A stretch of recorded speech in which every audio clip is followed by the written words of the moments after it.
दोस्तों, जैसा कि आप सभी को पता है कि दिन जो है अब आपके पास इतने नहीं बचे कि अब आप यहाँ पे जो तैयारी है वो बिल्कुल आप मतलब स्टार्टिंग से स्टार्ट कर सकते हो। अब वैसा नहीं है। समझ में आ गया? अब आपको यहाँ पे जो तैयारी है, अब आपका सिर्फ कौन सा टाइम बचा है यहाँ पे? आपके पास एक डेढ़ महीना तो मुश्किल से बचा होगा। 35 डेज ही समथिंग आपके पास हो सकते हैं अभी। तो यहाँ पे जैसा कि पिछले बार की कट ऑफ मैंने आप लोगों को ऑलरेडी बता रखी है भाई, 49 से समथिंग 52 53 समथिंग यहाँ पे गई होगी, क्योंकि इतने ही बच्चों का यहाँ पे जो हुआ था, इतने नंबर वालों का उनका सिलेक्शन हो गया था।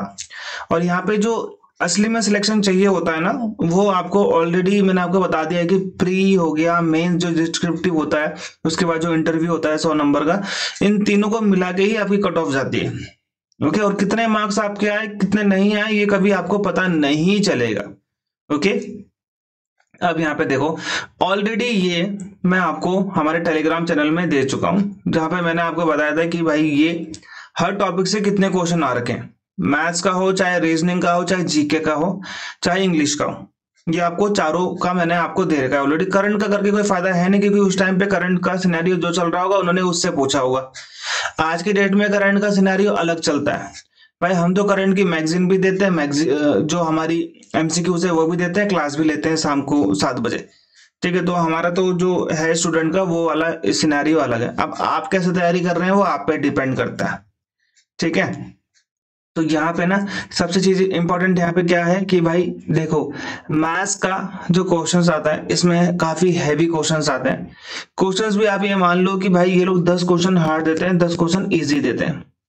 ठीक है, तो ये आपने यहाँ पे मैक्सिमम 10 से 12 स्कोर करने ही पड़ेंगे, क्योंकि आप सोच रहे हो कि भाई मैथ्स में टच ना करूं और मेरा सिलेक्शन हो जाए, ऐसा नहीं हो पाएगा। ठीक है, 10 से 12 आपको यहाँ पे करने पड़ेंगे, क्योंकि आपको मेरिट में भी तो आना है, मेंस में भी तो आना है आपको। ठीक है, आपको इंटरव्यू भी तो देना है। ठीक है, तो अगर आप फाइनल सिलेक्शन चाहते हो इस बार, तो भाई आपको 10 से 12 सिलेक्शन, 10 से 12 आपको करना पड़ेगा। उसके लिए ना आपको ये देखना पड़ेगा कि भाई किससे क्या क्या क्वेश्चन पूछे जाते हैं। देखो, आप मैक्सिमम क्वेश्चन जब आप लिखोगे तो आपको अर्थमेटिक मिलेगा। अगर आपकी अर्थमेटिक अच्छी है, अर्थमेटिक का मतलब आपका वही मिक्सचर, एलिगेशन, मेंसुरेशन, ठीक है, HCF, LCM, fraction, compound interest, average हो गया, अलजेब्रा हो गया, ओके, प्रॉफिट एंड लॉस हो गया, परसेंटेज हो गया, सबका आपको यहाँ पे मिलेगा क्वेश्चंस। इनको आपने अच्छे से करना है, जिससे आपका 10 तक स्कोर हो जाएगा। दो आपको बेसिकली थोड़ा दिमाग लगाकर आपको थोड़ा हाई लेवल करना पड़ेगा। ओके, वो आपके वहां पे कैसे आते हैं, स्टेटमेंट बेस्ड आते हैं, अर्थमेटिक के भी। जनरल अवेयरनेस में देखो, साइंस से एक भी क्वेश्चन नहीं पूछा गया। इस बात से मेरे को थोड़ा वो लगा कि यार साइंस से क्वेश्चन नहीं पूछते क्या। ठीक है, स्कीम से देखो क्वेश्चन किसी किसी में ज्यादा आते हैं, किसी किसी में ज्यादा नहीं आते। बेसिकली यहाँ पे मैं आपको बता देता हूँ ये लोग क्या करते हैं कि ये लोग करंट अफेयर भी पूछ देते हैं इसमें। करंट अफेयर ऑलरेडी ये लोग पूछ रहे हैं 20 नंबर के, उसके बाद भी जनरल अवेयरनेस में भी करंट अफेयर डाल देते हैं 2 से 3 नंबर। एंशियंट, मेडिएवल, मॉडर्न आपके लिए जरूरी है, आपको पढ़ना पड़ेगा। ठीक है, पॉलिटी से ऑलरेडी 4 क्वेश्चन आ रहे हैं, आप देख रहे हो। ठीक है, किसी किसी में एक ही आ रहा है, तो यहाँ पे आपने ध्यान देना है कि भाई किसी किसी में 5 भी आए हैं। यहाँ देख रहे हो, फर्स्ट शिफ्ट में 5 क्वेश्चन आए हैं, यहाँ पे तो बहुत ज्यादा क्वेश्चन आ गए। ठीक है, 2 3 4 5 6 7 क्वेश्चन आ गए पॉलिटी के। करंट भी जो होगा उन्होंने इसमें पॉलिटी में डाल दिया। तो पॉलिटी तो आपको नहीं छोड़नी किसी भी हाल में। अगर आपको 5 नंबर चाहिए तो पॉलिटी मत छोड़ना किसी भी कीमत में। पॉलिटी और ज्योग्राफी, ज्योग्राफी में रिवर्स पढ़ लेना ढंग से, रिवर्स के क्वेश्चन पक्का आ रहे हैं। ओके, तो पॉलिटी और ज्योग्राफी 5 से 6 नंबर आपके लिए काफी है यहाँ पे। ठीक है, और हिस्ट्री, हिस्ट्री से आप देख रहे हो 4 क्वेश्चन भाई, एक ही पेपर में 4 क्वेश्चन, और मेडिएवल से 2, एक आपका मॉडर्न। तो भाई हिस्ट्री, पॉलिटी और ज्योग्राफी अगर आप करते हो तो आपके 10 नंबर कहीं नहीं गए। ठीक है, 10 नंबर कहीं नहीं गए, तो ये 3 आपको करने हैं ढंग से। ओके, फिर स्टैटिक जीके से तो ज्यादा इंपॉर्टेंट आए नहीं। इंग्लिश में आप देख लो, इंग्लिश में सिनोनिम एंटोनिम्स के 2 से 3 क्वेश्चन आपको हमेशा हर पेपर में दिखेंगे। ठीक है, पैराग्राफ दे देंगे आपको, उसे फिल करना है। ओके, ईडीएम से आएगा। ओके, 2 क्वेश्चन, 2 क्वेश्चन, एक क्वेश्चन आपको देखने को मिल रहे हैं। सिनोनिम, एंटोनिम, 3 क्वेश्चन, 2-3 क्वेश्चन आपको हर पेपर में दिखेंगे। ठीक है, 1 word substitution, odd one out, jumble sentence इन्होंने पहले पहले तो दिए, उसके बाद 2-2 3-3 करने लग गए ये लोग। ऑलरेडी इसके लिए मैं आपको एक पीडीएफ बना के दूंगा, ये जो आपका जंबल सेंटेंस वाला है, इसके 50 क्वेश्चन की पीडीएफ मैं आपको बना के दूंगा, ठीक है। ये आपने सॉल्व करने इंग्लिश के लिए, तभी आपका होगा। ऑलरेडी ये मैंने पेड वाले बच्चों को डाल दिया है, जो हमारे कोर्स वाले बच्चे हैं उनको यहाँ पे डाल दिया गया है, ठीक है। Identify the grammatically correct sentence, बिल्कुल ये जो आपका ग्रामर का पार्ट होता है। Usage of word, usage of word में क्या होता है, आपको ना एक सेंटेंस देगा, उसमें एक वर्ड अंडरलाइन होगा,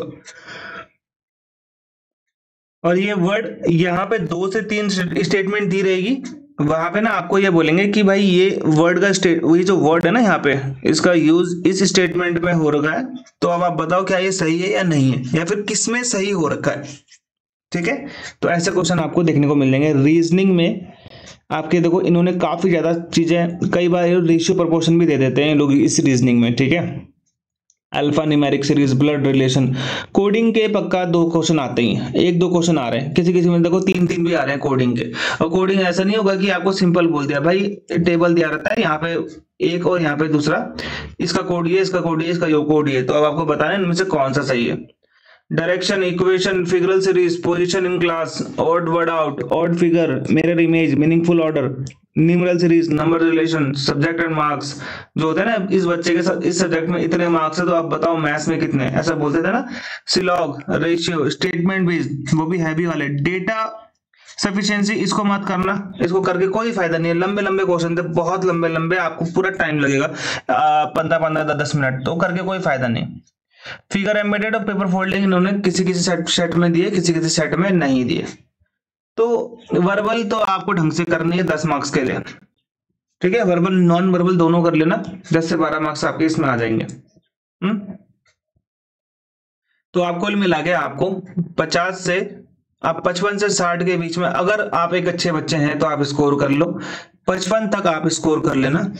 आपको ये फाइनल मैं बता रहा हूँ जो आपके प्री में आने चाहिए, इतना आपको करना चाहिए। पेपर अगर आसान हुआ तो भाई ये बढ़ जाएगी, पेपर हार्ड हुआ तो और कम हो जाएगी, ठीक है। लेकिन भाई इतना तो आप कर ही लेना, मेरे हिसाब से इतना तो करना चाहिए हर एक बच्चे को, ठीक है, उससे फायदा रहेगा, ठीक है। ऑलरेडी आपको 20 मॉक टेस्ट करने हैं, ये चीज आप ध्यान देना एग्जाम में जाने से पहले, ये बहुत जरूरी है। 20 से 25 मॉक टेस्ट जितने भी होते हैं सारे PYQ सॉल्व करने हैं, ये भी जरूरी है, ठीक है। तो ये चीज मैंने आपको यहाँ पे बताया, दोनों का लिंक नीचे मिल जाएगा, जाके आप डाउनलोड करो एप्लीकेशन, कोर्स का लिंक भी नीचे है, जाके आप ज्वाइन कर सकते हो। डेली सुबह 10 या 11 बजे क्लास होती है, और आपकी 1-7 बजे क्लास होती है शाम को करंट अफेयर की, ठीक है। और वो चल रही है 15-20 दिनों से। ओके, बाय बाय एंड जय हिंद।